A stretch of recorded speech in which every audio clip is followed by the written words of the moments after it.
Olá pessoal, hoje nós vamos te contar tudo o que você precisa saber sobre o precatório e o RPV. O que são, quanto tempo eles demoram para tramitar, como é que funciona a questão do imposto de renda e como é o pagamento dessas requisições de pagamento. Antes, como de praxe, a gente te convida para se inscrever aqui no nosso canal. Queremos simplificar o direito com uma linguagem simples para esclarecer você sobre questões do dia a dia da justiça.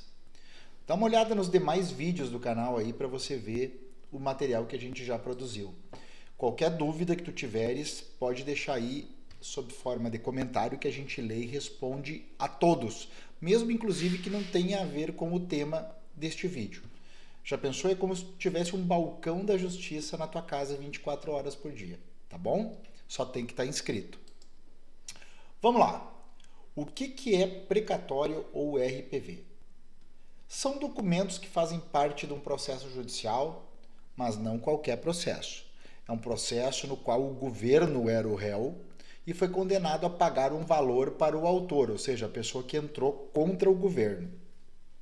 Quando eu falo governo, eu posso estar falando de União, dos estados, da federação, dos municípios, das autarquias, por exemplo, INSS, do DENIT.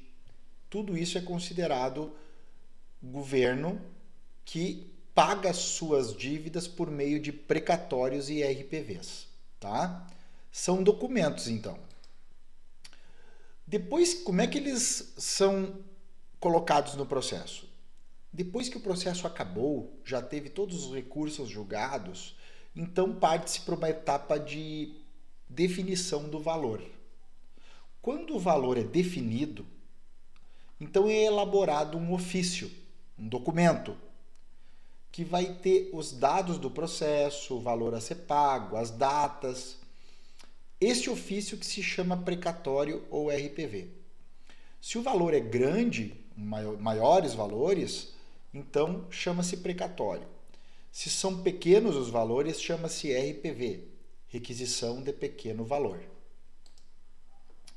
Esse valor grande ou pequeno a que nos referimos, ele depende aonde que o processo está andando, tá? Se é na Justiça Federal, então a gente usa o limite de 60 salários mínimos. Então, um ofício, uma condenação menor que 60 salários mínimos vai ser requisitado por meio de RPV, requisição de pequeno valor. Se for maior que 60 salários mínimos, vai ser um precatório, tá? A Justiça Estadual muda e assim por diante. Tem que ver qual justiça tramita o seu processo. Como é que é o andamento do precatório e da RPV? Eles têm um início de andamento igual, tanto faz. Precatório e RPV eles começam da mesma forma. Então a gente vai tratar então até esse ponto da mesma forma. Como é que é? Depois de definido a dívida, lá no final do processo, definido o valor, então é escrito o documento, é editado o documento, seja precatório ou RPV, dependendo do valor.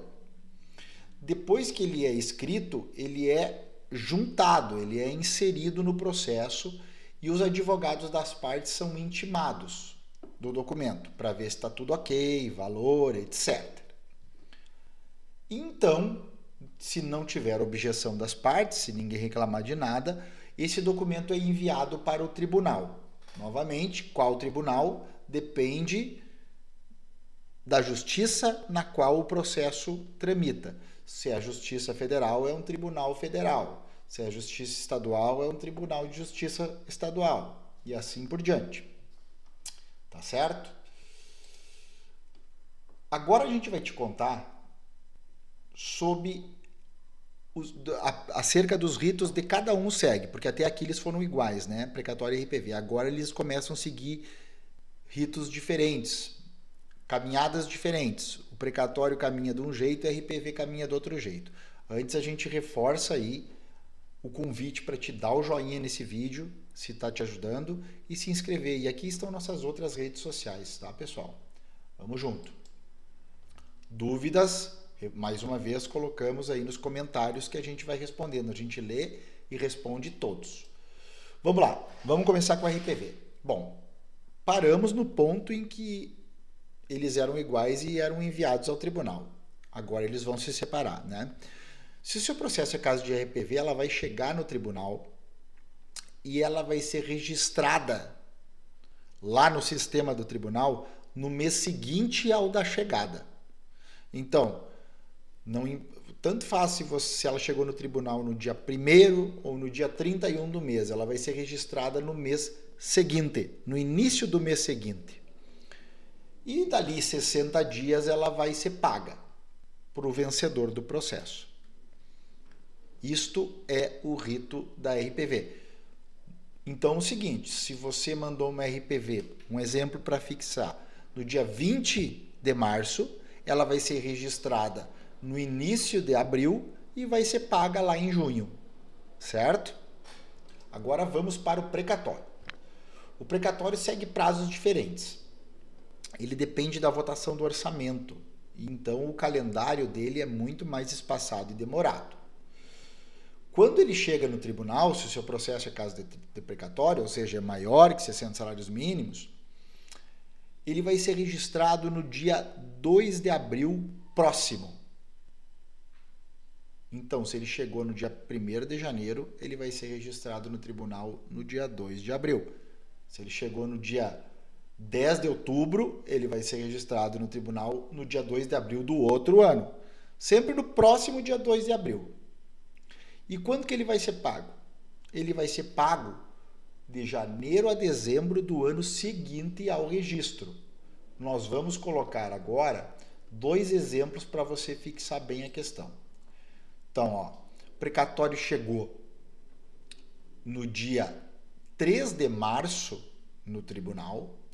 Ele vai ser registrado no dia 2 de abril do mesmo ano, no nosso exemplo aqui é o ano atual, 2023, e vai ser pago de janeiro a dezembro de 2024. Então, percebam, chegou em 3 de março, vai ser pago de janeiro a dezembro de 2024, porque ele conseguiu chegar antes do dia 2 de abril. Agora, no nosso outro exemplo, ele não conseguiu chegar antes do dia 2 de abril. Então, ele chega no tribunal em 5 de junho, vai ser registrado no dia 2 de abril do ano seguinte, que é o próximo 2 de abril, e vai ser pago de janeiro a dezembro do ano ainda seguinte ao do registro. Então, olha aqui, chegou 3 meses depois e vai ser pago 1 ano depois. Então, tomar cuidado com essa data de 2 de abril de 2024. Como é que é o pagamento dessas, tanto do precatório como da requisição de pagamento? Pode haver pequenas mudanças de justiça para justiça, mas normalmente é colocado um depósito judicial porque é vinculado ao processo, no banco em que a justiça do processo tem convênio, né? Por exemplo, a Justiça Federal tem convênio com o Banco do Brasil e Caixa Federal. É feito esse depósito pode ser livre, ele pode estar livre ou pode estar bloqueado. Se ele estiver livre, basta que o autor, né, o vencedor do processo, vá até o banco, se identifique e saque. Se ele estiver bloqueado, e ele vai estar bloqueado geralmente porque tem algum motivo especial, né, porque a regra é ele estar livre. Se ele estiver bloqueado, você vai ter que pedir até o juiz que tramitou o processo para que o libere para você. Uma vez liberado, você vai ao banco e saca. O advogado, se o cliente autoriza, o advogado pode sacar em seu nome e então repassar a parte. A gente deixou um vídeo aqui, como funciona essa questão do advogado sacando pelo cliente, como que isso deve ser organizado, tá? E o imposto de renda, como funciona? Se ninguém falar nada na hora de sacar o valor, o imposto de renda vai ser retido em 3% do valor total a ser recebido.